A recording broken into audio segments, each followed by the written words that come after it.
Hi guys, welcome back to another vlog. Today is October 19, 2025 and it's actually the first episode of Chapter 30. Kung napanood nyo yung last vlog, yun na yung last vlog ko or last upload ko for Chapter 29 cause I'm turning 30 next week. And that's the reason why we're here cause we are actually traveling to Hong Kong to fulfill a dream and to celebrate my birthday. And I'm actually with my best friend Meg today. So I'm really excited for this trip.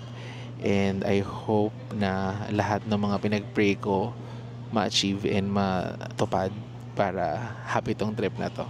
Say hi to the vlog! Hi to the vlog! Nakalimutan ko humingi ng tinidor. Nakalimutan ko humingi ng tinidor. Hindi ako, ayoko nung feeling nung... Kaya ko talaga to ha? Oo, paasin lang siya. Tikon mo. Diba? Parang mas maanghang pa yung barbecue. Kaya nga, maasin lang, diba?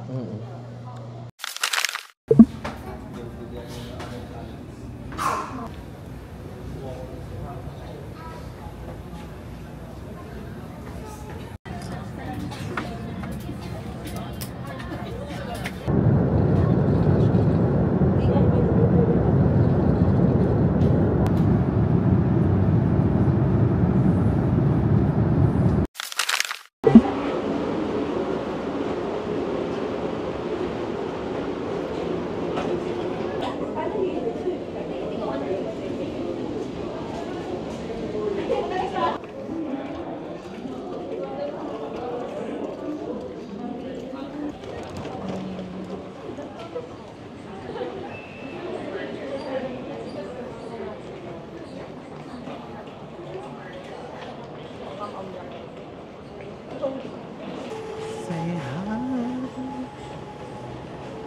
Hi guys, so we made it here. Finally!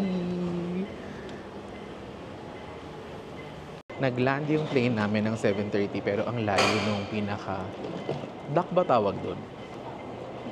Basta kung saan ka bababa, ang layo niya. So parang inabot din kami ng 8 a.m. So 8 a.m. na. And pupunta na kami para... Ayun, ito. So ayun, mag-CR daw si Meg. And kukunin na namin yung luggage namin and mag-i-immigration naman. Kaya natin yung mga black. We're wearing black, pero naiwan niya yung denim niya. So we're using the walkalator, but we're not walking. Because the people in front are also not Walking. Grabe, Besha, sa ibang bansa na tayo. We made it!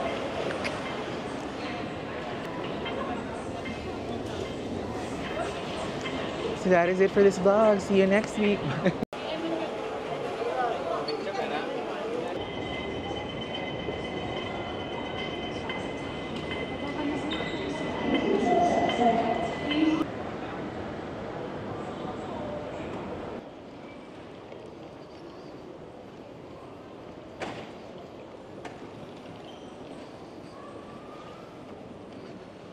So, na-hold si Meg ng immigration. Actually, kinabahan ako. Yung reason daw is hindi mabasa yung chip ng passport niya. Pero ito na siya, malapit na siya, pabalik na siya. And I'm thankful. Kinabahan ako. Kamuntikan pa nga maging solo travel to, nakakaloka. So, tanongin natin siya kung anong naganap sa loob ng session. Ayun nga, yung reason daw is baka daw nabasa yung passport kaya hindi mabasa, pero nakalagpas na nga siya and nakuha na rin niya yung luggage niya. Nakuha ko na rin yung luggage ko and ngayon ang agenda natin ay mag-withdraw ng pera. So let's go.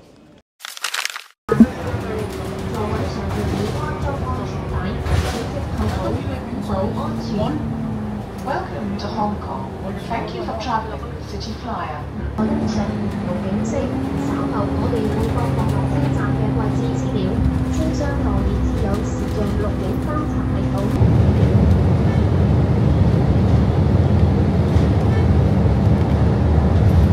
水源同馬灣海峽嘅大橋組成，連接住青衣島同大嶼山。Bridge was opened for traffic. The 2.2 kilometers long structure has become a prominent landmark as the world's second longest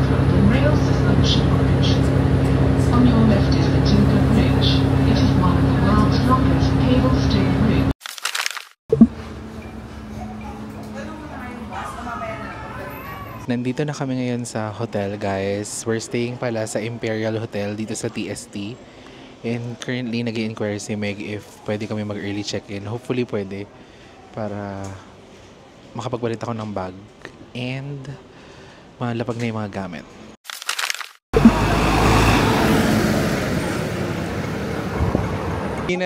Hindi na ligaw papuntang TST, pero maliligaw papuntang Ichiran. So, ayun, hindi kami... Feeling ko din. So, hindi kami pinayagan mag-early check-in. 3 PM pa talaga. So, pupunta muna kami ng Ichiran para makakain kami ng totoong pagkain.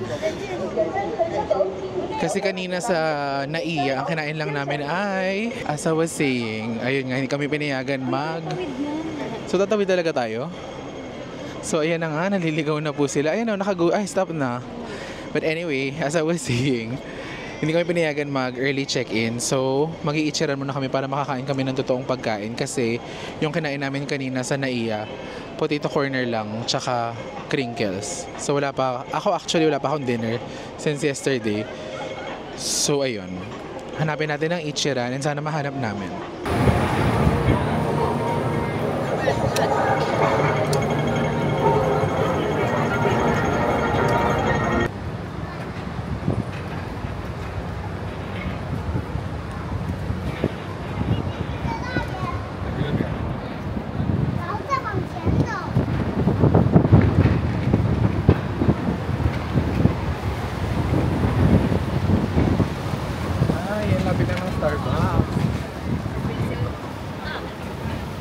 Walk lang, bago mag-away siya.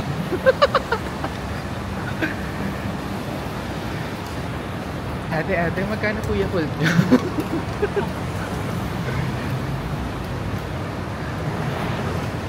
So ayan, hindi naman kami nahirapan. Nahanap na namin siya. Dito pala siya sa likod ng hotel namin.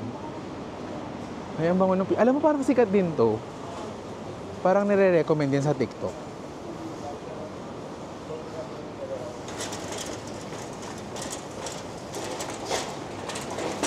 Ayan, tapos alam ko may hagdan yan pababa eh. I feel like I'm right. Yeah, there's Ichiran, you guys.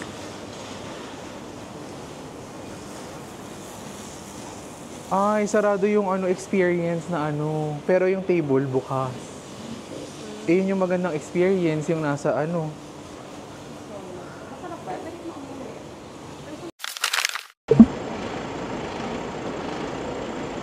So, nandito kami ngayon sa may Mr. Softee. Ayan, we are trying itong famous ice cream dito sa Hong Kong. So, let's see kung masarap talaga siya. And ayun pala, for payment, bawal yung Cbank. Kailangan Alipay or may Octopus card ka or cash.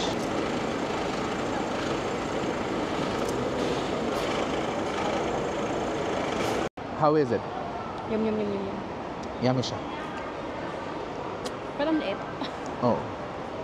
Magkano? $13? 13 Hong Kong dollars, no? So that's 13 HKD for this ice cream. Dahil pa sarado. Kasi sobrang walking distance pala sa atin ng walking distance sa atin ng K11.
Sumasahin ka. Ano mo ang load ko?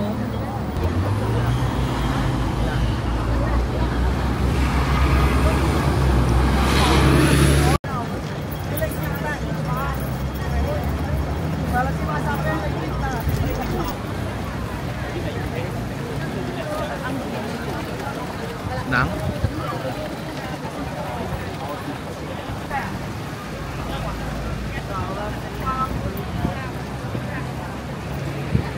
So, nandito na kami ngayon sa Hong Kong Cultural Center. Dumaan lang kami sa may Lang Fong Yuen. Tinry namin yung milk tea na sana nagkoko na lang tayo sa Manila. Chance. Ang mahal, tas ang liit, tas hindi naman ganun ka-giving. Pwede na for ano, no?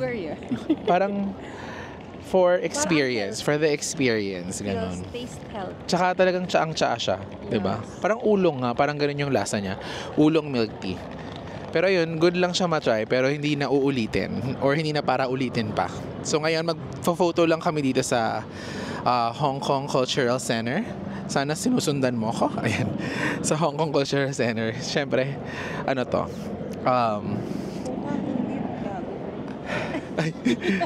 Talagang napaka-brutal po niya, no? Talagang nga namang ang pagmumura ay So hot. sobrang init para tayong nasa Thailand. Ayun. Konti, papakita ko na sila yung isang panahon. Ayan. Tapos ito pala yung... ito yung grid. Tapos ito pala yung Harbor Square? Harbor City. Di ba? Yung wala silang mapulot na araw kasi hindi din natin alam. Oh my God. Ayan. Ito na pala yung the famous grid spot. Oh my gosh. Ang gulo ng araw, no? Hindi niya maintindihan kung aaraw ba siya o hindi siya aaraw. Pero ang ganda. It's so nice here. Saan ka na, Besh? There. Diyan na kami magpipicture at gagawa ng reels. So,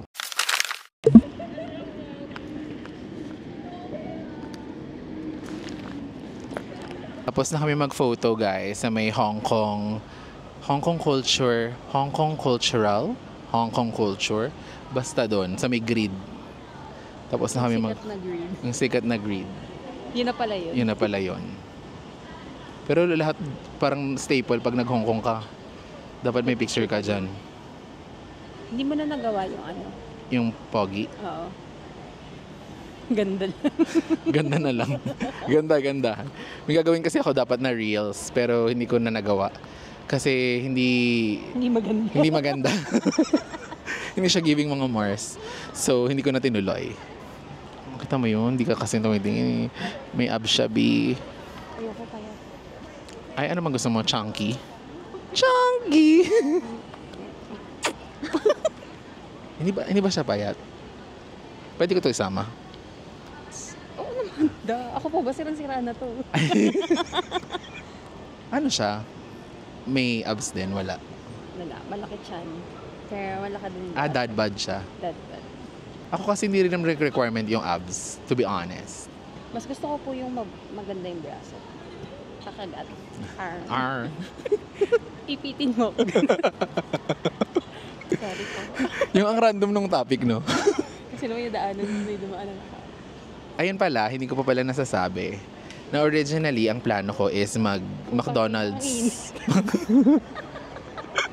Ang original kong plano ay mag-McDonald's na kids party for my birthday. Tapos na-realize ko lang na parang ang gandang memory pala kapag binalikan ko yung 30th ko tapos nag-Disneyland ako. So, ayan. Oh, sakit sa bulsa. Ang sakit sa bulsa. Pa nga yung first. Diba? Sa aking very supportive beshi. Oh, Japan na to eh. Oh, actually nga, na-realize din namin na sana nag-Japan na lang kami. Kasi parang yung gastos din namin ay nakaka-Japan na din siya. Chula dyan. Diba? Pero maybe soon, diba? Di natin alam. Yes. Pero ang galing talaga kasi nasa vision board ko pala to, di ko alam. Talaga? Mm. Baka hindi ko gumawa. Hindi ko maalala na nilagay ko siya. Oh, Na for nasa vision board. last year? Yung for this year, vision board ko siya for this year. Na wala naman talaga to sa plano originally, di ba? Oo nga. As in like, nangyari lang siya. Nagkaroon ng chance Pero na gusto mo talaga mag-Disneyland? Gusto ko mag-Disneyland, pero hindi ko akalain na ma-achieve siya this year. Pala. Diba? Kaya, thank you, Lord. Ako din hindi ko pangarap.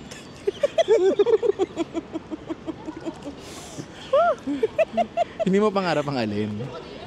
Ang magpunta ng Hong Kong. Oo. Mas gusto ko Japan. Japan talaga. Laging bukang bibig din niya, Japan. Japan. Kahit naman ako din, Taiwan. Japan din talaga. Or Bangkok actually. Bangkok. Mhm.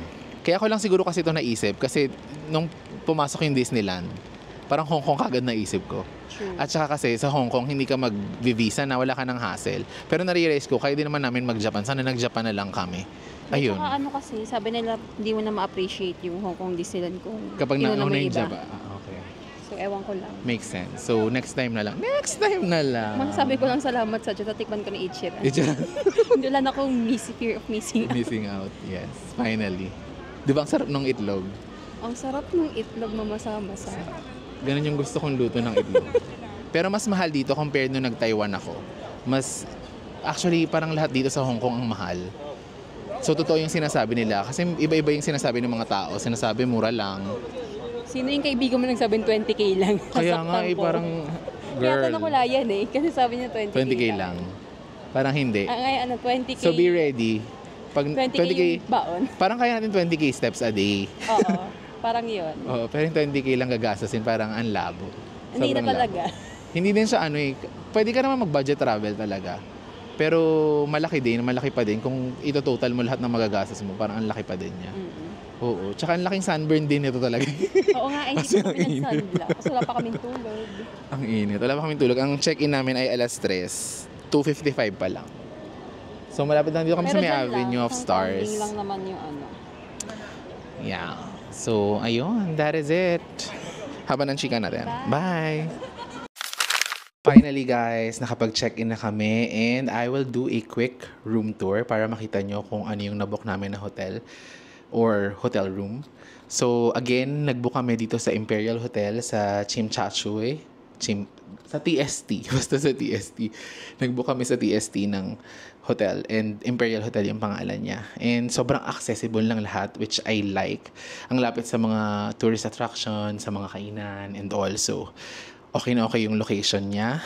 Actually, malapit din daw to sa Chungking Mansion. Basta yun. Dito lang yata sa tabi or basta dyan. So, mag-room tour tayo para makita nyo kung ano yung itsura nung nabook namin. So, of course, dito pinto. Pagpasok nyo, ang makikita nyo agad ay itong parang open closet na merong vault and at the same time, merong mini ref which is great.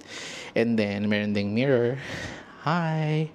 And then, dito naman sa gilid, merong desk and chair.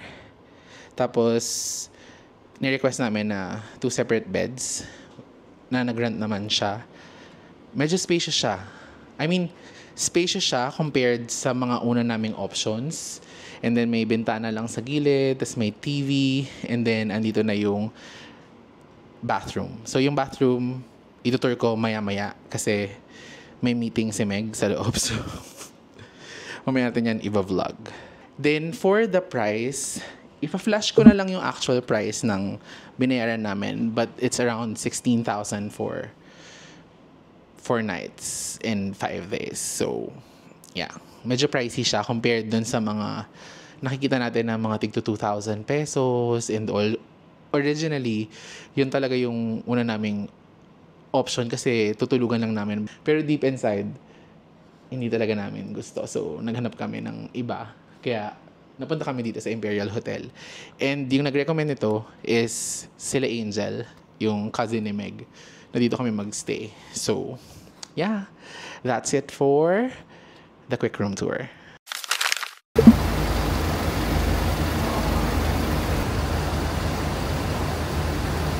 Hi guys! Nandito na kami ngayon sa Dim Dim Sum sa may Mongkok area. Hindi na ako nag-vlog sa may Sneaker Street and sa Lungfong Mall pero may nabili kami sa Lungfong.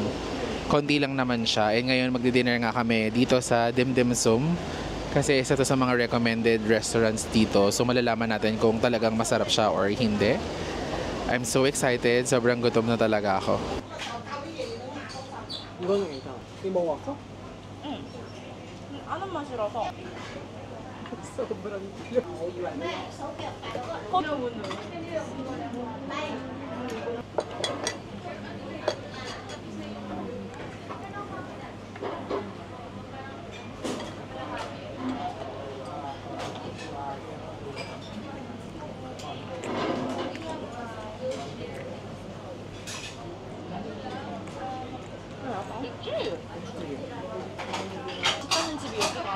Besh, deja vu yun. 여긴 고추튀김이 Deja 없고 vu. 파스타김이 많다는 Yung pagsandok ko ng kanin, ang ganito yung setup. 국방관이라는 이런 거였어요. 진짜 가루튀김.